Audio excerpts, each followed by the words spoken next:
In the first day of the 7th month thou shalt have a memorial of the blowing of trumpets. To go back to the time that the trumpets blew, and to remember it and to bring it in the present so that we understand the living reality of it. That is what the holy rehearsal of the Day of Trumpets is all about. It's not just to look at something that has happened in the past and think of it just in the past, but to bring it into the present to make it a living reality now. That is why I'm not real big on traditions and doing things the same way over and over and over again. I don't do that. Every time I celebrate a feast, it's different than it was the year before. It's different than it was the year before. It is different because I want it to be alive each and every single time that I do it. I want it to be fresh. When I would look out in the audience and I would see my 4 daughters there, and if this is the 20th time they heard me say this, I want them to be the most enthralled, the most interested. I want it to be the freshest for them. I don't care if everyone else, how they hear it so much. I want to make sure that I'm making it real and alive, and that my daughters can understand this and that they see it as fresh. Because if it's fresh to them, it'll be fresh to everyone else. I want it to be fresh to me. So we bring it into the present so we can see the beauty of it and how it relates to our lives now, but also as each one of the feasts of the Lord are prophetic shadow pictures of good things to come that is a rehearsal of that which is to happen in the future as well. And it is this feast which is really one of my favorites, because it is the only feast that begins on the first day of the month. That way you never know the day or hour that this feast occurs. You can know the seasons, but you can only know within certain parameters when it's going to happen, because until we've established the beginning of the year with the first sliver of the new moon at the time the barley is Aviv, only then will we even be able to come within a month of when it is going to be. But once we have that and we come around to the fall of the year as the moon wanes and we watch for the first sliver of the new moon, we don't know when we're going to see it. And so this rehearsal takes us all the way back to Sinai. We have already crossed the Reed Sea, the Yam Suf, the Sea of Reeds. Today it is called the Gulf of Aqaba. We crossed the Red Sea. We were all mikvahd. We were all baptized with Moses in the Red Sea. We went through it and we were separated from our past life in Egypt. Now we are set apart people. We have followed a pillar of fire during the day, during the night to lead us on the way. We've been covered by that cloud to shield us from the sun as we traveled an entire week following that pillar of fire and that cloud to Pihakirot, between the gorges on the shore of the Yam Suf. Then, as the wind of the Almighty blew all night long, the next morning we then crossed the Sea of Reeds, the Gulf of Aqaba, on dry ground. We made it to Mount Sinai. When we got it there, then it came to pass exactly what Moses was told so much earlier. You bring the children of Israel out of Egypt, and you bring them to this mountain to worship me here. Moses then had us camp down below the mountain in what is really the bowl of this ancient volcano down at the base of a mountain. And within the rim of this ancient volcano bed, we were setting up camp, and Moses went back up into the mountain. When he went into the mountain, he said, I have done what you've asked me to do. And the Almighty spoke to Moses face to face in a voice that was louder than my voice is in this room with all of this amplification, told him very clearly, go down and gather the children of Israel together and ask them this question. If you will keep my commandments, I will make you a kingdom of priests. I will make you a nation of prophets. You will be a segula, a precious treasure in my hand that no one can take away. You will be my chosen people of all the people of the earth if you will keep my commandments. Now, Moses, go down, gather them together, and ask them, will you keep my commandments?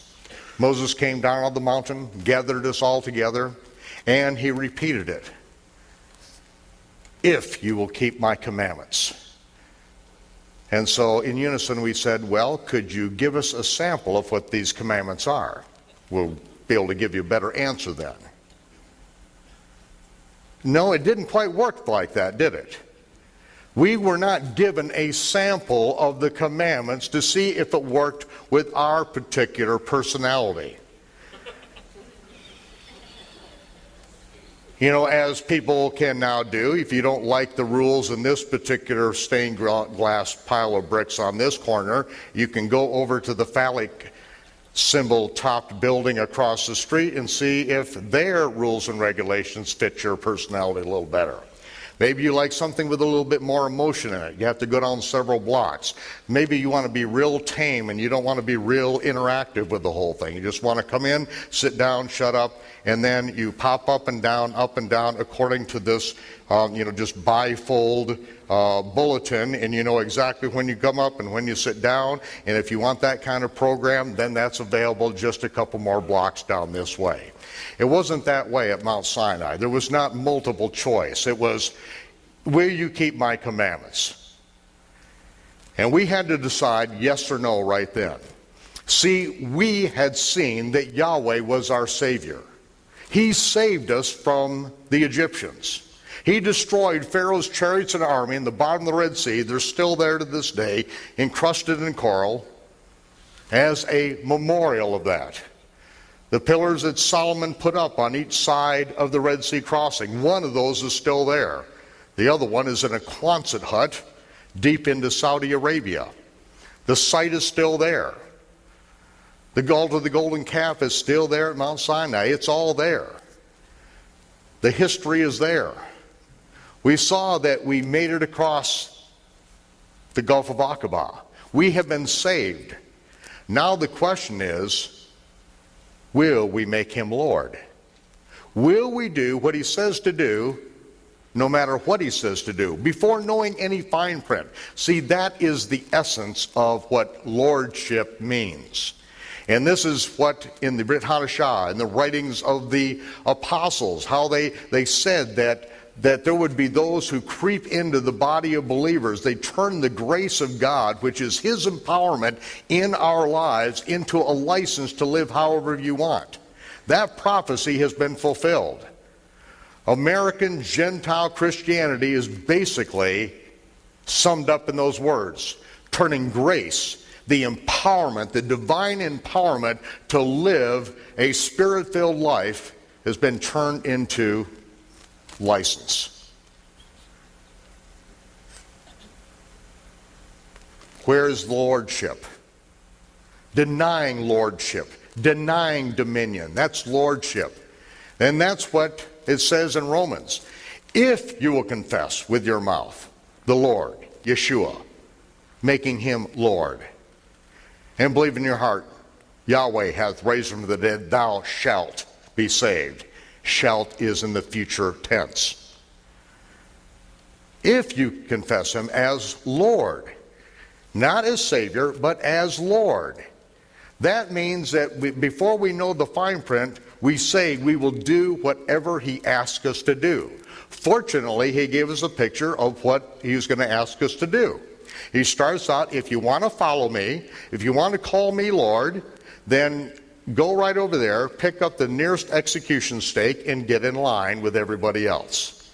They're going to come after me, they're going to kill me, and they're going to kill you too, if you obey me and if you follow me. We are going to go up against every religious system in the world. So grab a cross, get in line. So he said what it's going to cost. What the details are, that's what we find out on this journey. And this journey is extremely exciting. Because we get, all along the way, we get a picture of what it's going to be like as far as the reward is concerned, because we get rewarded for what we do in faithful service now. Salvation is by grace. You can't earn it. Reward is of merit. If you don't do anything, you ain't gonna get no reward. There's no reward for doing nothing. Do something. Give something. Risk something. Knowing that there will be a resurrection, that there will be a rewarding of the servants of the Messiah. If this were not true, would he not have told us that he's going away to prepare a place for us, and when it's prepared, he's going to come again and receive us unto himself? He wouldn't have been pulling our leg on this. It wasn't a figure of speech. He's saying, I'm going to reward you for faithful service. And this life then gets very exciting, because we see heaven interrupt our daily life and lead us on paths that we would not willingly go on. But we are not in this life just to vegetate. You know, we need some tools, and it's not just a channel changer. We need some empowerment by the Holy Spirit to do what he's asked us to do. That is the great adventure that we're on. We want this adventure. We don't want a normal life. None of us. We just get filled with fear at times and afraid to risk things. But we have been asked to make him Lord. We don't know what the fine print is, but we know it's going to be an exciting adventure. If you will keep my commandments. And all of Israel said together to Moses, all that Yahweh commands, that we will do. And so Moses returned the words of the people to Yahweh up on the mountain, and Yahweh spoke unto Moses and said, go down now and tell the people to get ready, to sanctify themselves, mikvah, get their clothes all ironed out and cleaned up and set aside. You've got 3 days. And in the third day, when you hear the sound of the trumpets, everyone don their clothing and lead everyone to the base of this mountain. And by the way, Moses, on that day I'm going to do something so incredible that no one will ever doubt your word again. They will know that you've heard from me. Well, with all the trouble that Moses had getting us out of Egypt to begin with, we tried to kill him back in Egypt. That was certainly some welcome words that the Almighty was going to do something to verify Moses' ministry. And so Moses came back down, told the people to prepare. For 3 days we got ready. It took a while to do all the preparations, and we waited. We didn't know exactly the timing, but we knew that the third day it was going to transpire. The morning of the third day, a cloud gathered over Mount Sinai. Thunder and lightning swirled above this mountain. Lightning lit up the sky. The earth began to shake and rumble and grumble and shake underneath our feet. Now, we're not stupid. We know what the rim of an ancient volcano looks like, and as we look around us for over a mile, we see we are in the mouth of an ancient volcano. The entire earth is shaking beneath our feet. And then we hear trumpets begin to blow from the top of the mountain. Now we know that no one is at the top of the mountain. We've been strictly forbidden from approaching the mountain. And even if an animal goes up on it, we are not to trespass up on the mountain. We're to stand back with spears and we are to kill that animal. No one is to go on that mountain. Not one of our sheep are to go up on that mountain. And if they go up on the mountain, don't go up there. Get back with the spear and you kill that animal. Nobody approaches this mountain. They've been watching it for 3 days. And now, all of a sudden, trumpets are blowing from the top of this mountain, and the trumpets are so loud that a mile from the base of the mountain, we begin shaking. And whatever loud is, now the scriptures say that the trumpets became exceeding loud. Whatever loud is that causes the entire earth to erupt and to shake and for people to shake in fear, now the trumpet volume exceeds that level of loudness. And then we know what to do.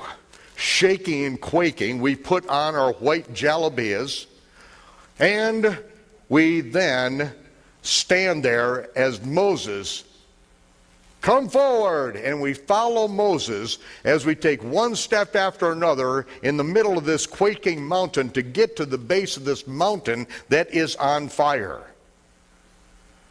As we get to the base of Mount Sinai, the trumpets stop, and Moses shouts out to the Almighty. And from the top of the mountain, the voice of Almighty Elohim shouts down, Moses, come up here, come up hither. And right then, Moses walked right up into the middle of that blast furnace, in front of all Israel, shaking in fear below. When they heard the voice of the Almighty invite Moses to walk up into the middle of that blast furnace, up into that mountain, at that moment, Moses needed no more endorsements on his resume. That's it. He had the endorsement of the Almighty. He went up into the mountain, received further instructions, and he went down and invited Israel, not come up presumptuously, but if their heart was right, to then go up onto the mountain. And then, in the hearing of all of Israel, the Almighty shouted down his commandments, identifying himself first. I am Yahweh, your Elohim, which brought you up out of the land of Egypt. Thou shalt have no other Elohim in my face. I alone am holy. He is the one that is set apart. And he doesn't want any other Elohim, any other gods in his face. He further goes on to say later, don't even name the names of other gods. I don't want to hear them. Do not learn how the pagans worship and serve their gods and do the same thing and say you're doing it to me. No, it's an abomination. Oh, just thought of a new Christmas t-shirt. It's got it's got the Christmas tree on it all decorated. Just what part of abomination don't you understand? To put the penis of Ra, the Egyptian sun god, on, in your home or on the stage of your church, and then decorate it with the gold and silver testicles of Ra. That is just so gross, so repugnant. Certainly well accepted in the whole Egyptian pagan sun god worship system. I mean, that's how they did it. But yet to take that same worship symbol and bring it in, it used to be illegal in America to have a Christmas tree. Illegal. They knew it was Babylonian sun god worship. You go to jail if the doors of your church were open on Christmas Day. Go to jail in America. Why? Because back in the 1700s, people weren't as stupid as they are today. They knew where this came from. And if they could only look at us now, scary. Don't have any other gods in my face. He shouted down his commandments. And when he shouted down the outline, and that's what it is, it's an outline, because when he said, have no other gods in my face, he then further filled in the details later on. But he gave us the outline, and the outline can be further condensed as Yeshua did. And he said that to love God, love Yahweh with all our heart, soul, mind, and strength, and love our neighbor as ourselves, on these two commandments hang all the Torah and the prophets. The 10 commandments hang on those. The first 4 commandments are how we love Yahweh our Elohim. He says how he wants to be loved and respected. And if we do what he says to do, then it's showing love and respect. It's exalting his word over our base instincts and over the traditions that we inherited. That's how we love him. It means we give. We do what he wants done. The last 6 commandments are how we love our neighbors ourselves. We don't covet our neighbor's property. We don't commit adultery with our neighbor's wife. We do not steal from them. That's how we love our neighbor as ourselves. The outline began, and on that day, the outline ended, because we cried out to Moses, Moses, Moses, we are afraid we are going to die, standing under this fire with the roar of this mountain. Never, ever have the Almighty speak to us in this way again. From now on, Moses, if you will just go up into the mountain and speak to Yahweh yourself and come back and tell us what he said, that's good enough for us. We will not doubt you anymore. We have seen that the Almighty knows you personally, face to face. He called you up into that mountain on fire. We know now that you have spoken a true word. Now please come down and just tell us what he says. We promise we will obey. We will hear you now. And so Moses returned the words of the people to Yahweh. He went up into the mountain, and Yahweh said unto Moses, the people have well spoken that which they have spoken. I will no longer speak to them in a flame of fire and in the trembling of this mountain. From now on, Moses, I will speak to you as a man speaks, face to face. I will give you my instructions, and you take my instructions to them. But I want to make it perfectly clear, I don't want anyone to ever forget this day. I want you to never, ever forget this day. From now on the first day of the 7th month, you shall have a memorial of the blowing of trumpets.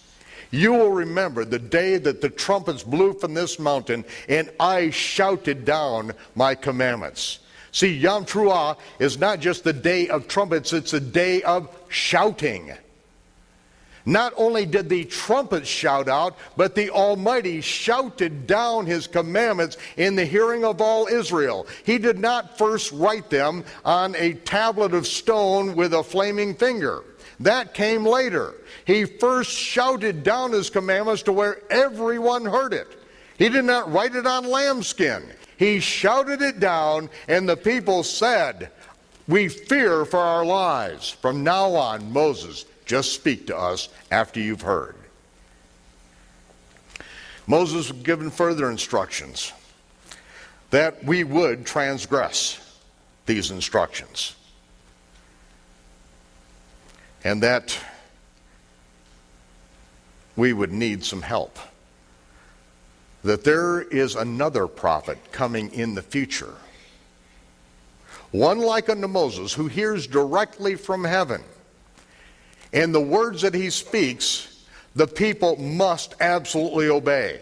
There are going to be no other options.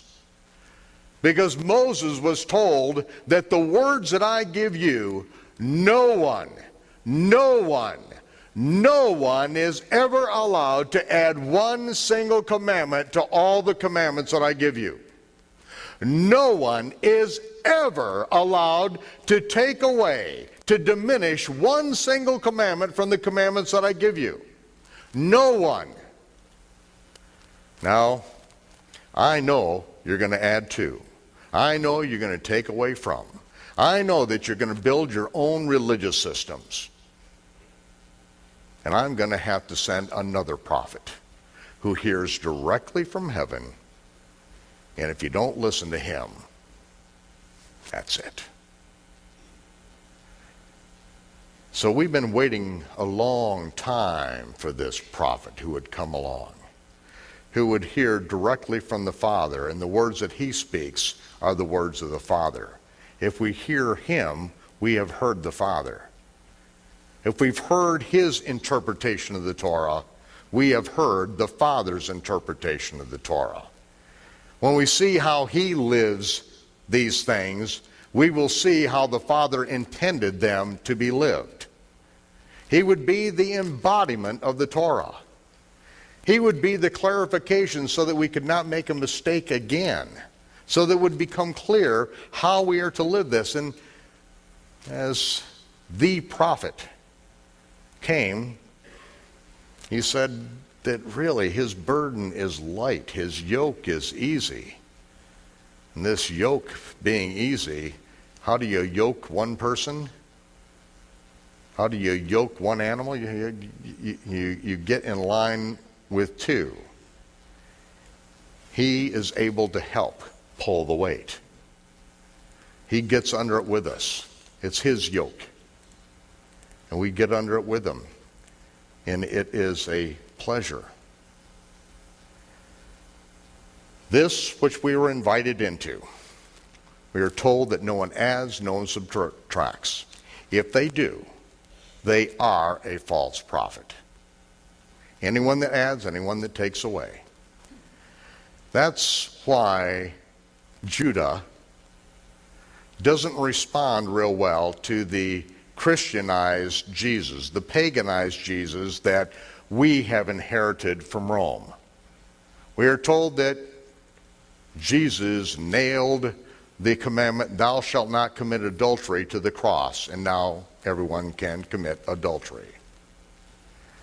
That Jesus took the commandments and nailed it to the cross, and now we can eat cats and rats and pigs and dogs. This is what has been promulgated, that he did away with the Torah.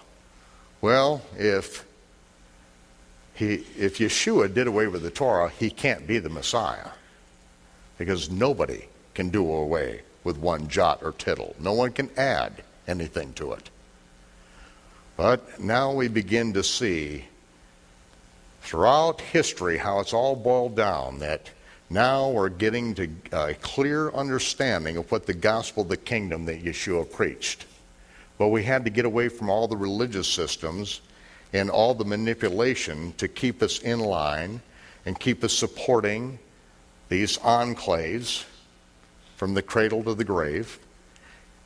And once we step out from under the yoke of man-made religion, then we can see that that gate that leads to life is extremely small and narrow, and very few people are even looking for it, because everyone is going the broad path that leads to destruction. It is called religion. Everyone on the planet is religious. Everyone has a religion, including the atheist.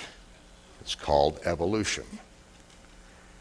Now, I know it's a ridiculous religion, but it's religion. And so we have the opportunity each time that the trumpet blows on the day of the trumpets to go back to that mountain, to relive that moment and what it must have been like. Usually when I relive it, I'm alone, I'm in the dark, I get to see it, I picture it. The screenplay is magnificent in the scripture, but it's not just in Exodus, it's also in Deuteronomy. You got to read all the way through it. You got to read chapters and chapters to see how all the story intertwines with each other, because it's not just one verse after another telling the whole story. There's interruptions in the story. There's detail that goes into the story, but you got to see the whole thing as it plays out, and it is a most magnificent, glorious thing that I suppose if we had just a shout of an inkling of how incredible that moment was, we would have to cry out, never let me see this again. I'm afraid I'm going to die. So the commandments that Moses received on the mountain came down, and it filled in the detail. It filled up the detail of the outline. What is the outline? Love Yahweh your Elohim with all your heart, soul, mind, and strength. Love your neighbor as yourself. The details of the 10 commandments are in all the other commandments that were given to us. And every time the trumpet blows, it reminds us that no one is allowed to add or subtract any commandments. That is why the Pharisee system had to change the Day of Trumpets into Rosh Hashanah. They had to, because the Day of Trumpets is to remind us that no one is allowed to add or subtract commandments from the Scripture. And if you have a religious system that is based on adding man-made commandments, called takanot, or taking away commandments, then the first thing you have to do is get rid of the memorial that causes us to realize this every year, that their authority is illegitimate. This is the same reason why you never heard about the Day of Trumpets and never celebrated it in the Christian church. The same thing. It's just a different set of rabbis. Because if we understood the Day of Trumpets, and if we recalled to remembrance all the details of it and what we are supposed to remember, then we would never be incarcerated in the religious systems of this world. Every year we would be set free on the day and hour that no man knows. It would hit us and we'd wake up every single year. I want to see how many of you, knowing that, as we asked before, that most of you came from the Christian world, how many of you regularly, every year, celebrated the Feast of Trumpets in your particular denomination? Raise your hand. Okay, we have 3 people in here, and I can just about guess your background. Because there's only one denomination in America that ever came up and even came close to really recognizing the feast and their significance. And when that whole thing came crashing down, we saw that most of those people, they just wanted to belong to anything and were willing to sell out the feast of Yahweh for a mess of pottage. And when you're set free, then okay, what's next? Well, you got to see what was next, didn't you? You know, religious systems of men get shaken down. Why? To release the people so that they can follow the Spirit. Because when we built the tabernacle in which Yahweh resided, and that cloud of glory remained above the mercy seat, we stayed camped there. But when that pillar of fire lifted up and moved on, then it was time to pack up and follow the cloud. Denominations build their buildings where the cloud was for that moment in time. The cloud moves on, and they are locked into the past. Then they build a Nicolaitan hierarchy structure. No one can follow the Spirit. Why? Because no one knows where it went. It had left so many generations before that no one knew where it went.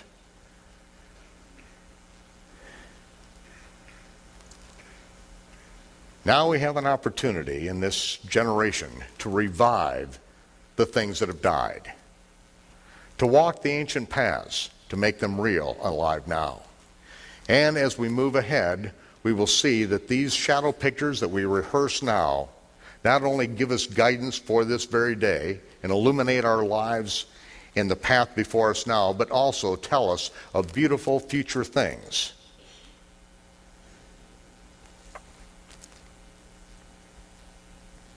A number of years ago, I was down in Costa Rica. I was with my second daughter, Sarah. She had spent the summer there with me. We were working on the Spanish version of our programs during that period of time. And it came to the end of the summer. I had to put her on a plane. She was going to start attending her freshman year at Colorado State University, Fort Collins. I put her on a plane there in San Jose, Costa Rica. And then I went back to where I was staying. And I put all of my things in order, got everything ordered and all cleaned up, because at this point I don't know what's next. I don't know what I'm going to be doing. And so I'm just getting everything in order. And then I got down by my bed there on my knees and I began to pray. I was down on my knees for, maybe 3 seconds, and I immediately knew, get up, get a piece of paper. I know that there's something that is brewing. So I get up, get a legal pad and a pen. I get back down on my knees. I don't even have to write anything down. Pack a quick bag, get to America, get all of my masters, get it all out of America immediately. Everything. Get it out and get it down to Costa Rica. So I was on a plane. In just a couple days, I got to America. I got the masters of all my materials. I had boxes and boxes and boxes of things that I was getting out of America to Costa Rica, because I'm on my way to Israel, but I've got to get them out of the States, and I don't know exactly why, what the whole thing is going on, but this is it. I've got my tickets through LAXA Airlines, which is a Spanish airline, and so I have my tickets. I go there, and I'm on my way back. And I end up in Dallas, and I have got 9 containers there that are going to go on this plane. And as I get to LAXA Airlines, they have messed up my ticket. The problem is, LAXA is pretty good. I mean, it's a Spanish airline, the South American airline. They all speak Spanish, and they don't really fully understand my English, apparently, and so something was severely messed up. And so I went to the people at United Airlines and had them investigate, and they said, yes, they certainly did mess up on this, and your tickets aren't any good. And so I was speaking with the manager, and he said, okay, this is what I can do. I can give you a ticket, and I can cut the bottom right out from under it. And so, I just have to make a phone call, but I can get it for this price. You're going to have to take this up. They owe you a refund, but you're going to have to do this. And so there was enough money on my credit card, I could do it. So I made the payment, and I started to check in. And then as I brought the things up, everything came to a grinding halt. It turned out that the day before that they put in place an embargo that only so much stuff could come out of America and go into Costa Rica. With the stroke of a pen, Congress had passed some kind of law, and now I couldn't do what I was sitting there with all this gear to go. And so it stopped dead right there. I had the ticket now, nothing is going to happen. They went back and got the manager again. He took me over to the side and he said, this was just came past yesterday. He said, I know a way around it. I'll take care of it. And then he said, LAXA could never have done this. I can do it for you. And so all of my gear got on the plane. I got down to Costa Rica and got my gear off the plane, got it stowed. And then I went to dinner that evening with a couple of friends down there, went to Cariare Hotel, where we were sitting at the dinner table there. They invited me to dinner at a nice Italian restaurant in this hotel. And as we were sitting there at dinner, I confessed that I did what I was supposed to do, but there's an urgency. Something is going on that I am just wrought up. I have to do something. I have to do it immediately, but I have no idea what it is. And the gentleman across the table, Frank Hawks, looked at me and looked me right in the eye and said, I think you need to go to Iceland. And I said, Iceland, that's it. I need to go to Iceland. I've never been to Iceland. I'm in Costa Rica. You need to go to Iceland. And I said, that's it. He said, I'll take care of it. I'll take care of your plane tickets. I'll get you the hotel. I'll take care of everything. About 24 hours later, I was on a plane to Iceland. Had to stop off at BWI, Boston Washington International Airport, where I had to stay over the night and get on a plane the next day. I can't sleep all night. In fact, for 36 hours, I couldn't sleep. I was pacing. I was just so anxious. I didn't know what was going on, but something was deeply moving me, and I paced, I prayed. I couldn't shake this thing. There was no relief to this at all. And I got on the plane, and I flew all the way to Iceland, and I didn't sleep a bit. I got to Iceland. It was dark in the morning, and I then got a ride to this bed and breakfast where I'm supposed to stay. I get there, and I was picked up by a couple of people that I don't know, but they were acquaintances with this Frank Hawks down in Costa Rica. And so they picked me up at the airport, took me to the bed and breakfast, and got my gear out, and I stood out there in the gravel roadbed of this bed and breakfast outside of Reykjavik, and I said, "Would you pray with me?" And so we stood in that parking lot and we prayed together, and I knew that as soon as I woke up, I would have the answer. I would know why I was there. And so I can go to bed and I can rest. And so I go inside, they take my luggage in, and I immediately shut down. I'm ready to go to sleep now. I went to bed, and then I don't know how much longer, it was a few hours later, that someone came slamming on my door and said, "Something terrible has happened in America," as they threw the door open. I sat up in bed and I said, "That's what we're waiting for." I threw on my house coat, walked into the television room, and watched the second plane slam into the trade towers. That afternoon, I was on national television in Iceland and telling the story. What story? I didn't know what story I was to tell. I had no idea why I was there. But as soon as that happened, I knew exactly what I was to say. And there are specific things that I had to say to the people in Iceland, that judgment is on its way, and they have a particular part to play in this. Now, I didn't realize that why I was on the air and why I was immediately called in and everyone wanted to hear. And I rehearsed a little bit this at Shavuot. And even though I'm giving you some background that you may know, it's because I have to tell you something I've never told you before. I haven't been able to tell you. I've been waiting 6 years to have the permission to tell you what I'm going to share with you. And so don't think that you've heard the whole story just because I'm telling you this. But what happened is the day before I landed, that an Israeli believer got on an airplane and left Iceland to go back to Israel. When I got there, I was hearing about this crazy man from Israel. I thought they were talking about me.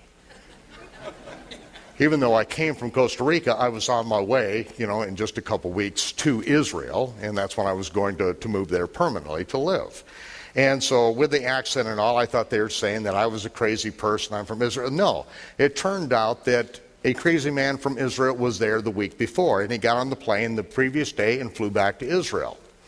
And this man had been on television night after night as they replayed and replayed and replayed this interview that he did, and he was saying that the Muslims were about to do something that was going to shake the world. That Islam, terrorists, were going to do something that was going to shake the entire world, and we needed to know about it. They kept playing it over and over, and every night on the news, they would put it up there and play this little video clip from the crazy man from Israel. So he became known nationally as the crazy man from Israel. As they kept playing and playing and playing his stuff over and over, the whole country was making fun of him. Guess what happened that morning when those trade towers came down? The whole nation who had been laughing about this crazy man from Israel, now somebody else crazy comes in and the cameras roll, and now the whole nation is listening. Later on that week, I was on television several times doing radio programs, and there was no rehearsal that was necessary. In fact, they put the camera right in front of me, dead in front of me. I sat in a chair, and I delivered the message looking right at the camera, looking out to thousands and thousands of Icelanders as I delivered the message. And then the hour was up. They said, "You got any more?" I said, "Turn it on again." Boom, we went for another hour, and they played those during the week. And then later that week, I did an open seminar in which I then was telling them about the hiding of the Ark of the Covenant and the two pillars that Solomon built out in front of the temple as part of this sand hydraulic elevator system. Those of you who do not know about this need to get either the Spring Feast of the Lord, that 6-hour DVD series, or the Great Secret of Solomon's Temple, which is only 2.5 hours. And you need it. If you have to sell your children, or whatever you have to do, just get it. You need it. Because it details what we have in the scriptures. Solomon built these two man-made brass pillars out in front of the temple, and on top of these 31-foot column were 5 cubit capitals. These capitals stood up there 5 cubits for 500 years until after the siege of Nebuzaradan, and it says that the capitals were now 3 cubits. 2 cubits disappeared. 41.25 inches of solid brass weighing hundreds of tons just disappeared. So did the Ark of the Covenant. So did all the articles of gold in the temple, all disappeared.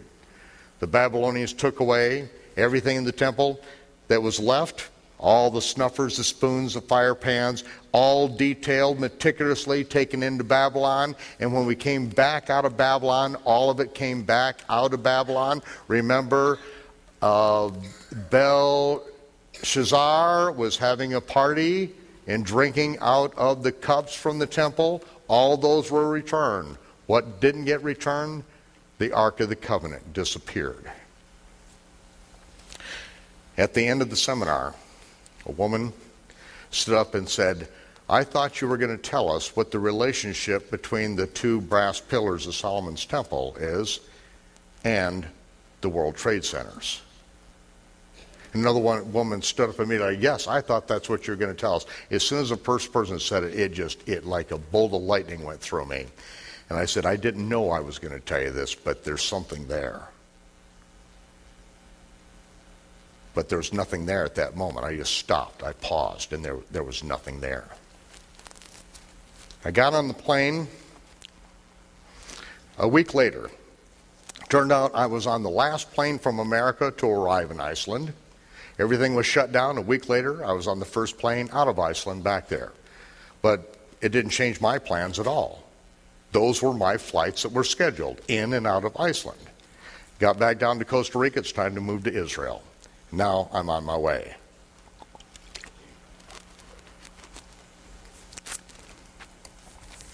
As I approached Israel in the air,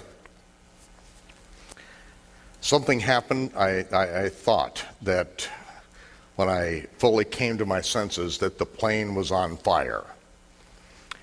Because what happened on that plane as I was coming in, I had a revelation dream, a vision. And this is different than the normal, dreams that I have every day. I mean, I have dreams all the time, but, they're just dreams. It's just the way our subconscious mind works. This was something completely different. I was in Israel, and I heard the roar of planes, and the earth was shaking. And I looked up, and there were bombs that were dropping from the sky down upon the earth, just covering the land.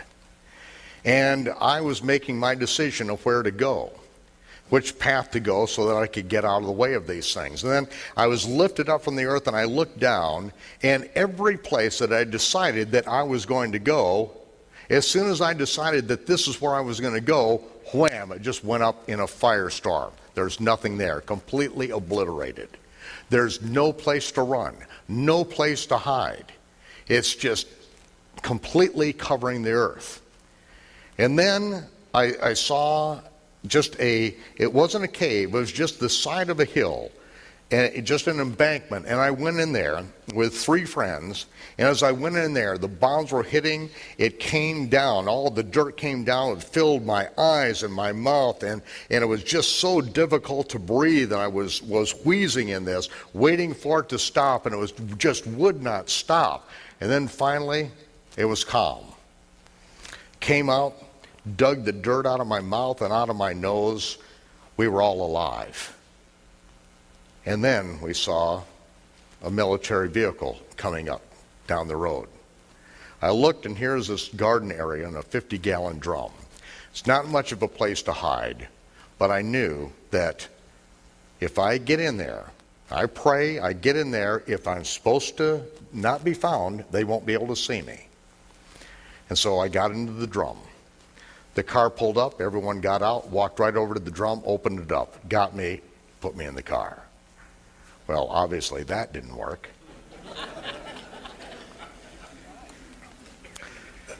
And then I woke up, but when I woke up, the cabin was filled with smoke.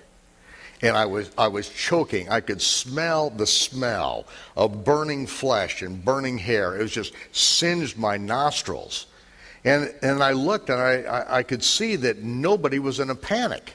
No one was disturbed at all. And then I realized that, it didn't really happen. I'm here on an airplane, and we are about to land in Tel Aviv. Nothing is going on. And so I just held that.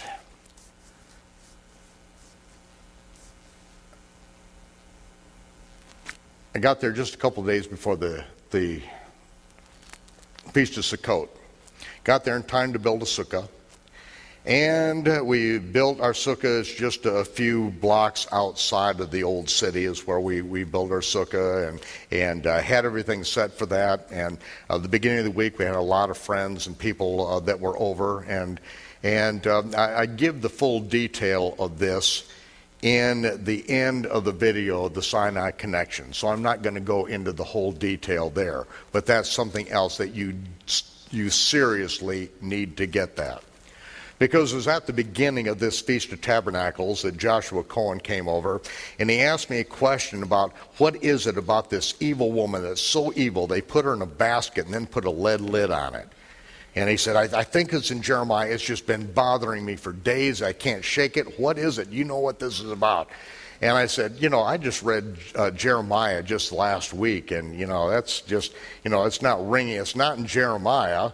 And, and I don't even know what translation he's reading. He knows about like 6 languages, and who knows what language he read this in. And so it just, nothing was ringing appropriate in it. And so the subject changed, and at the end of the week, it's time for the Sabbath. I print out the entire book of Zechariah, and I'm just going to study the book of Zechariah on the Sabbath. And I like to print it out to where I can diagram the sentences and redefine words and, just use my mental thesaurus and just try to make sure that I understand what's written.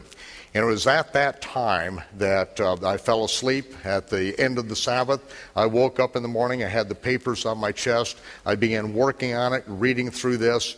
And that is when I sat up in bed and shouted out when I saw this. I was in the same place that Cohen was about this evil woman that was put in a basket with a lead lid on it. And I sat up in bed and I shouted out, "This is not a woman, this is a fire. This is not a woman, this is a fire." And what I saw was exactly what was described by Zechariah. He saw a flying cylindrical container that happens to be the exact dimensions of a modern-day Scud missile. But 2,500 years before airplanes are invented, this flying cylindrical container has an evil fire offering in it. A fire in it, encased in lead, launched from the land of Shinar against the land of Israel. And I got up. I was writing all this stuff down. I went downstairs into the sukkah where Joshua Cohen was, fluent in Hebrew. Another gentleman, David, he was going to yeshiva. He's a lawyer, and also Haim, our producer. And so I went down there and I said, "I've got to read this to you, but I'm going to read you this work out of Zechariah, but I'm going to, instead of saying the word woman, I'm going to say the word fire." and under much debate that, they're not going to let me just do that. They want to look it up, see what the word is. I said, no, I don't know what the word is. Just let me read this to you and see if you see what I'm seeing.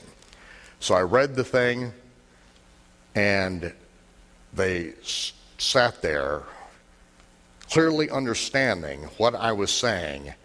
And then David said, okay, what is the Hebrew word? I'm open to scripture. Asha, fire. See, Isha is woman. Asha is fire. What's the difference? There is no difference. The only difference would be if you put a vowel pointing to make it Isha or Asha. But there were no vowel pointings in the original text. The vowel pointings didn't happen until about 800 years after Zechariah's prophecy was written. The Masoretes in Tiberias were the ones that put the vowel pointing in, and when they put the vowel pointing in, they turned it from being an evil fire offering in a cylindrical flying container encased in lead that incinerates wood and stone and destroys entire buildings and leaves behind a deadly residue. They turned it into an evil woman in a flying basket. Now that didn't make any sense. But tell me what a fire offering encased in lead in a flying container, the exact size of a Scud missile, what kind of sense that would make 100 years ago? Absolutely nothing. See, this has not yet happened. This is going to happen. It has not happened yet. But it will take place. And when it takes place, there's going to be no place to run. There's going to be no place to hide. At the last moment, we're going to be given the instructions of where to go, where to find the cover, and we have to trust in the Almighty that He is going to provide what He is going to provide. If you are supposed to be caught and captured, or if you're supposed to escape, it's in His hands. You can't do a thing about it. But wherever you are, in whatever the situation is, you can respond according to His written commandments, and you can respond according to the Spirit of the living Elohim who wants to guide you and wants you to be His servant and to enter into the great adventure that is about to come upon the earth.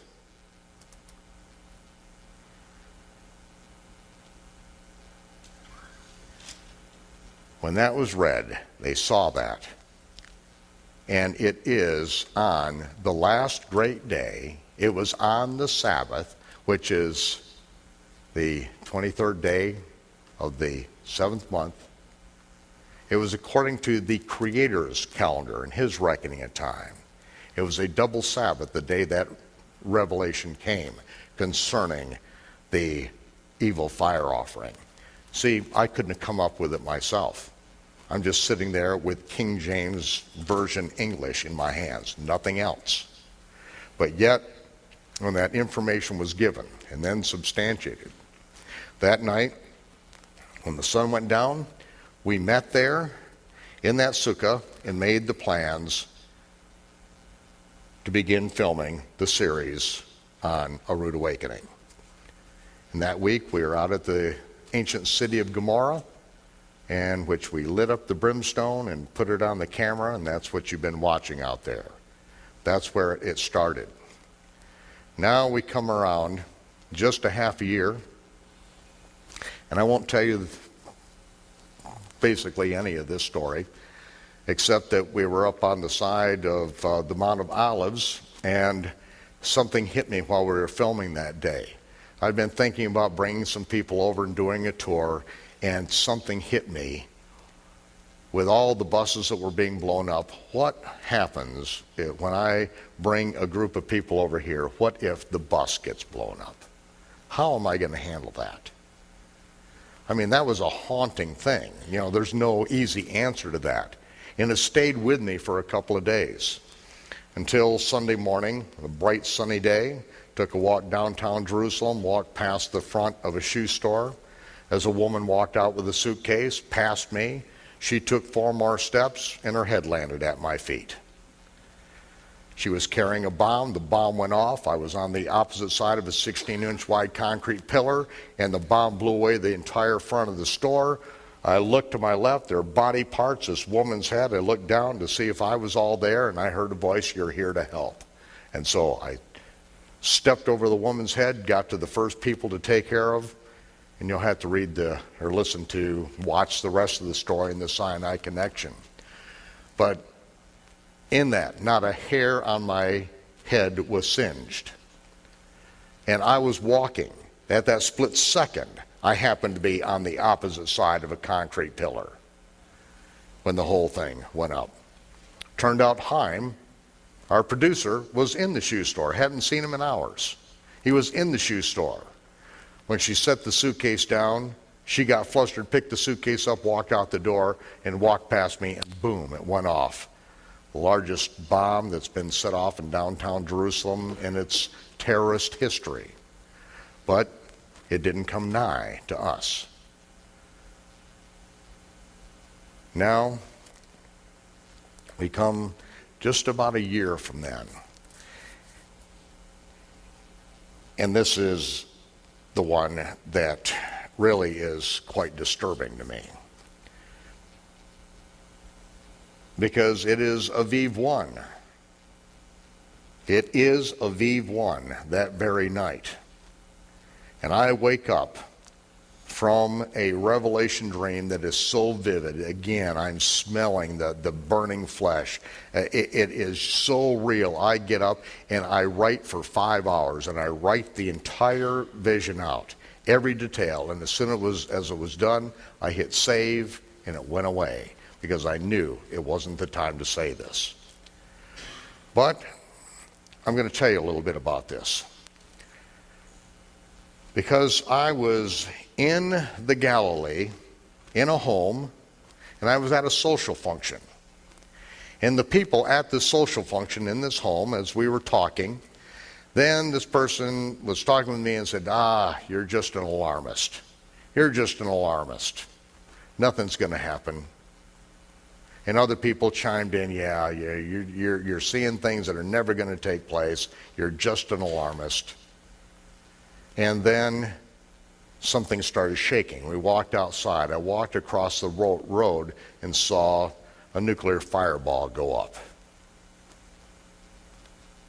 And then I immediately was taken to this area down by the Jordan. I was in this, looking down in this park area. The Jordan River was running through it.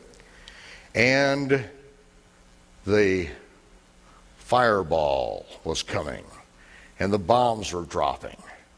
And then at the last second, they're just didn't know where to go, didn't know what to do. And then at the last second, I heard a voice that said, "Go stand in the water underneath this limb."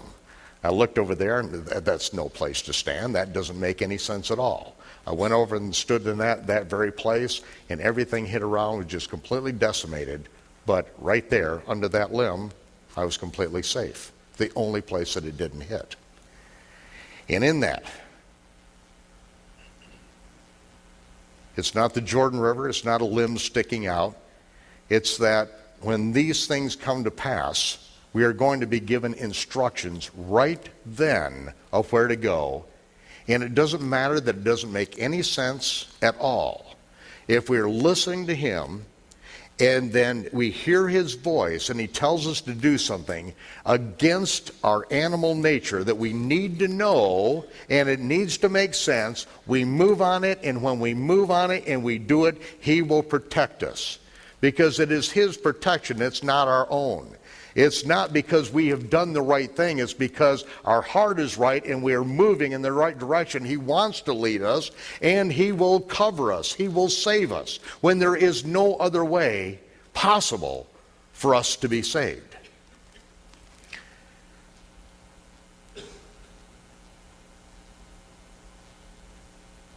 Just a few months later, I am in the intensive care cardiac ward in the hospital in Jerusalem. I went to sleep the night before, real concerned. I woke up in the morning and the concern didn't go away. I said, "Get me to the hospital." They gave me a bunch of nitroglycerin. That seemed to alleviate the pain. They wanted me to do some tests, some treadmill and things like that. They weren't going to let me go anywhere, and I said no. I prayed about this, and I thought, okay, here are two things. This happened either so I'm here so that I can get taken care of when something bigger happens, or this is a warning. You know, you can no longer work all day long here, and then at the end of the day, when they wake up on the other end of the United States and they need me all night long, I can't continue doing these 16-hour days, day after day, week after week, making myself sick, going to bed, and then waking up and having to do 36-hour shifts to try to make up for what I missed when I was sick. I can't do it anymore. I'm killing myself. We've been praying about, Judith and I have been praying about where we were going to live. We knew we had to get out of the apartment where everyone was living with us. I had to be able to step away from work and have some kind of mental and physical rest once in a while. We started looking a half block away. We started looking a block away. You know, we were looking real close, and then there was clear revelation. We went up to the Galilee, and there was a house there up in the Galilee that they offered to rent to us, and I knew this was it. We moved up there, and it wasn't too much long after that we went over to, by invite, over to a home in the area. I walked into the living room, and I am stunned. It's 6 months after a V1, and I walk into this living room. This is the living room that I was in when the nukes started falling. Clear as can be. Every detail is here. I didn't say anything about that. About 6 months later, the people that lived there in that house came over to visit Judith and I. And they were going to start a fellowship in their home there, and they wanted us to be a part of this, and they asked us if we would just come over for this. It wasn't going to be the opening of that fellowship per se. They said it's just going to be a social event. And the very words that I heard, social event, a social event in this house, and I just sat there and I was just like sick to my stomach when I heard those words, a social event in their home, in the very place that I heard the voices say, you're just an alarmist, and wham, this thing came down just like that. And what happened is I became violently ill that morning, and I could not go anywhere. I could not attend this social event that night. I don't know how, I don't know why I was sick, but, it was that was it. I could not go to it. I was really obligated, but I could not go to it. And now as I look at this, here we are. We're going back home. We're going back to that community. We're going right back there where I was when this whole thing started out. Now, I prayed for years that, I really want to be in Israel when this whole thing comes down. And I realized that if I'm not in His will, I'm dead. There's no way to live through this. There's no place to hide. And if we're not in His will, it's over with. We are just dead. It's going to be a meat grinder. But yet, I want to be there when the smoke clears from this first valley. I want to be there. I want to be in Jerusalem at the time of the latter rain. I want to be there for the fulfillment of the fall feast of the Lord. I want to be there for that. But yet, I've got some real apprehension about it. There's nothing in me that wants to see thousands and thousands of dead bodies. There's nothing in me that wants to see the economic collapse that appears to be looming on the horizon. It makes me sick. There's nothing about it that I desire. I do desire the end, but this bloody thing that we're about to enter into, this is not something that I relish.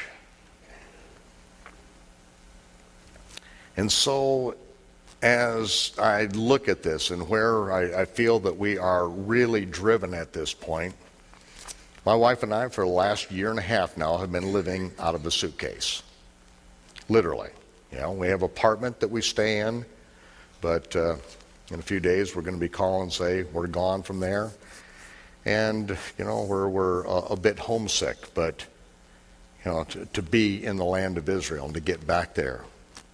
And what drives me is that I have got to get out into the hills. I've got to get out on the locations, and I've got to take you through the Gospels in chronological order. I have to show you the ministry of Yeshua and the place where it happened. I have to do that. I am just like driven. I have got to do this thing. I don't know where the provision is coming from. I have no idea. I don't know how we're going to keep things together here. We cut everything to the bone as far as we can, it seems. But yet, we know that we've got a job to do. And as things begin to shake, I believe that these visions are the real future for us. That we can't think that we are going to be able to protect ourselves. The safest place for us to be is in the will of Yahweh, period. And that is exactly what Roberto Amaya spoke to me when I came back from that bombing. I took the long 3-mile walk back to the apartment, and I saw up there on the 3rd, 4th story, Roberto looking out. He disappeared. I got to the top of the stairs. He opened the door and said, "Haim's okay, but he's at the hospital. A bomb went off in downtown Jerusalem." Raised my hands. They were covered with blood. I had blood and little chunks of things on the front of me and on my pants, and I said, "I know I was there." And as I related the story to him, and as Haim came home from the hospital after getting some work done on him from some shrapnel, then Roberto said, the safest place is to be in Yahweh's will. The very thing I told him to convince him to come to Jerusalem to work with us over there. And everyone is saying, it's too dangerous, don't go, don't go. And I said, Roberto, the safest place for us to be is in Yahweh's will. And he looked at me and said, the safest place for us to be is in Yahweh's will. And that's what I have to say to you tonight. Again, the safest place for us to be is in Yahweh's will. I'm willing to take the first step. I'm going to go back to that place, into that community, into that living room. And I'm not looking forward to the day when someone walks up to me in that living room at a social function, which happens quite regularly, and says, "You're just an alarmist." I'm not going to want to hear those words. But when they happen, then we know. We move, we do what we're instructed to do at that exact moment, and there's nothing more that we can do. We can try to hide, but if it's not His will, any attempt at us to get into our 55-gallon barrel of beans and rice and hide away, it's not going to happen. They're going to come and they're going to take you away. They're going to put you behind a chain link fence that's electrified that you ain't getting out from. And what are you going to do? You are going to do the will of Yahweh. Because you will be rewarded for your faithfulness in this life. And as you stand with your heart set on His word, with your backbone stiffened with the steel of His will, you can do anything. You can sing when the flames lick your body. There is nothing that is going to take us, that was going to come upon us, that is not common to man. But Yahweh is faithful. He is able to keep us in the palm of the hand as His segula. He can always make a way to escape. Matthew found his way of escape as the king of Ethiopia had his arms and legs strapped down to the ground, trying to get him to recant, renounce what he was saying, as he took the good news of the Messiah to Ethiopia. And as the axeman poised his blade above his neck and he refused to submit, that was Matthew's end. He finished the race He was faithful to the end. And we're going to see him one day.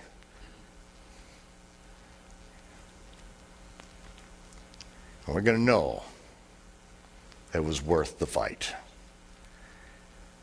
So as Yeshua has to say to all of the believers in all of his messages, to all the believers in all the assemblies of Asia Minor, what he sent the message to those people as be faithful, because in the end you are going to partake of all the goodness that we read at the very end, the last chapter. Eye has not seen, ear hasn't heard.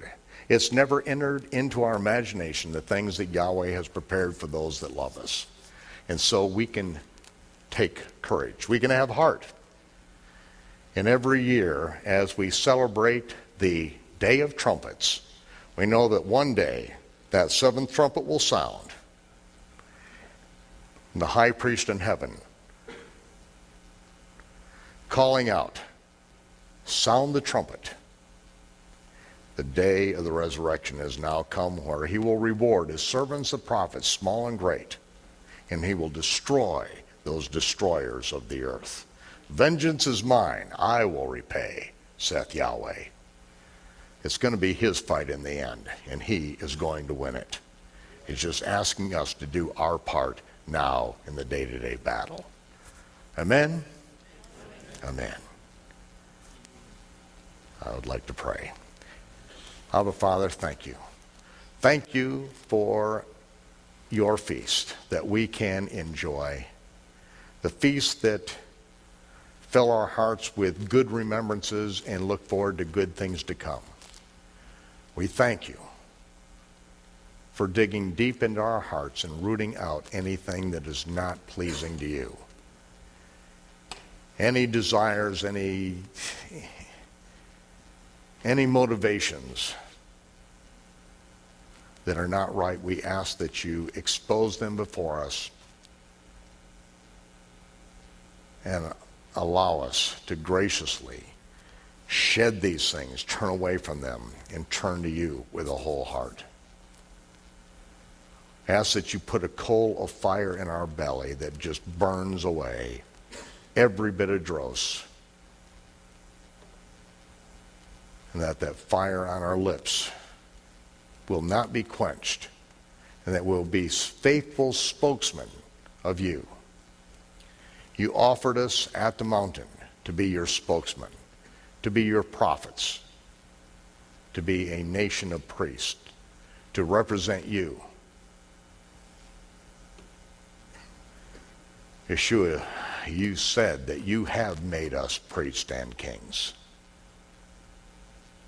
And we submit to you and ask you to continue to lead us by giving us your direct commandments. And we really ask that you give us an exciting life these next several years, or until the day that our path, our walk is done. We ask for some excitement. And the excitement that we want is to know that you're working in us and with us to do your good pleasure. We ask you to use us as a glove that you put your hand in and you do your will.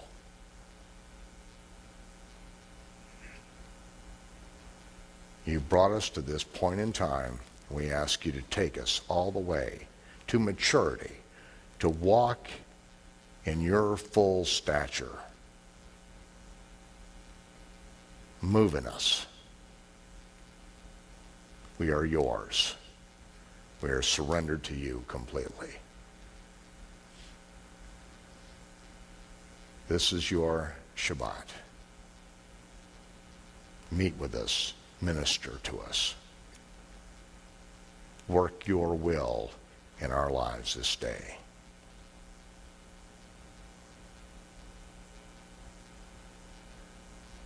Amen. Amen.